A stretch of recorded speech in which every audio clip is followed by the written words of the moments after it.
শ্ৰেণী কোঠাটো বাদামৰ বাকলিৰে ভৰি থকা দেখি শ্ৰেণী শিক্ষকে খঙতে সকলোবোৰ ছাত্ৰ ছাত্ৰীকে বেঞ্চৰ ওপৰত থিয় দিবলৈ আদেশ দিলে।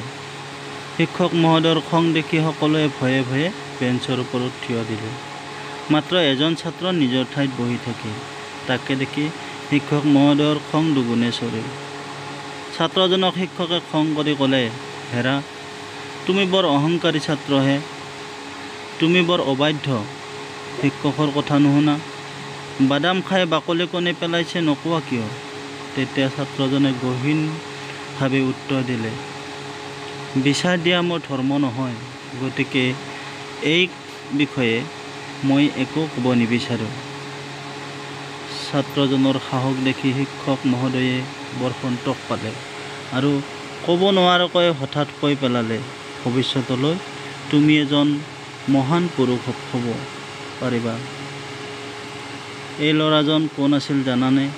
এই ল'ৰাজনেই হ'ল ভাৰত মাতৃৰ যোগ্য পুত্ৰ লোকমান্য বাল গংগাধৰ তিলক। বাল গংগাধৰ তিলকৰ জন্ম হৈছিল 1856 চনৰ 13 জুলাইত ৰত্নগিৰি নামৰ গাঁৱত। এওঁৰ সৰুকালৰ নাম আছিল বলৱন্ত ৰাও।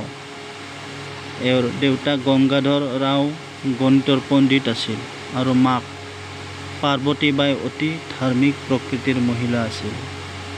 ছাত্ৰ অৱস্থাতে তিলকে নিজৰ জীৱনৰ লক্ষ্য স্থিৰ কৰিছিল। দেশ সেৱাৰ বাহিৰে তেখেতে মনত অন্য কোনো চিন্তা ঠাই দিয়া নাছিল।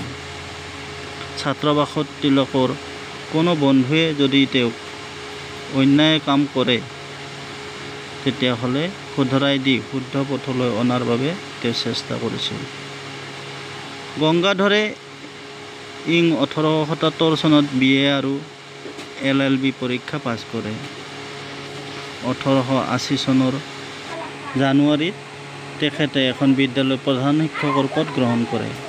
কোনো কাৰণত পৰিচালনা সমিতিৰ লগত মতভেদ হোৱাৰ বাবে তেওঁ প্ৰধান শিক্ষকৰ পদ ত্যাগ কৰে। ইং 1890 চনত তেখেতে কংগ্ৰেছত যোগদান কৰে। ইয়াতে লালা লাজপত ৰায়, বিপিন চন্দ্ৰ পালৰ লগত তেখেতৰ ঘনিষ্ঠ সম্পৰ্ক হয়। এই মহান পুৰুষজনে কৈছিল, স্বাধীনতা আমাৰ জন্মস্বত্ব অধিকাৰ, ইয়াক লাভ কৰিহে এৰিম। বিদেশী শাসনৰ বিৰুদ্ধে তেখেতে সততে সংঘৰ্ষ কৰি যোৱাটো জীৱনৰ পৰম ধৰ্ম বুলি মানি লৈছিল। ব্ৰিটিছ চৰকাৰে তিলকক দুবাৰকৈ কাৰাবাস দিছিল। তথাপিও তিলকে বিদেশী শাসনৰ বিৰুদ্ধে প্ৰতিবাদ কৰিবলৈ কুণ্ঠাবোধ নকৰিছিল। তেখেতে স্বাধীনতাৰ বাবে আহোপুৰুষাৰ্থ চেষ্টা কৰিছিল।